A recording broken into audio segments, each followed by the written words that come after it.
And James স্টোনের পক্ষ থেকে সবাইকে আবারও আন্তরিক শুভেচ্ছা।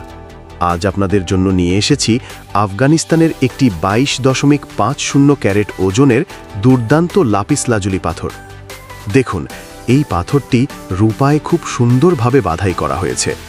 এটি আমাদের একজন ক্লায়েন্টের পছন্দের ডিজাইনে তৈরি করা। আমাদের কাছে এই রকম আরও অনেক লাপিস লাজুলি পাথরের কালেকশন আছে। আপনারা নিজেদের পছন্দমতো পাথর বেছে নিয়ে যে কোনো ধরনের জুয়েলারি তৈরি করাতে পারেন। আমাদের অভিজ্ঞ কারিগররা আপনাদের পছন্দের ডিজাইনকে বাস্তবে রূপ দেবে। উন্নত মানের সিট্রিন পাথরও আমাদের কাছে পাবেন। আজই চলে আসুন জেমস জুয়েলার্স অ্যান্ড জেমস স্টোনের শোরুমে।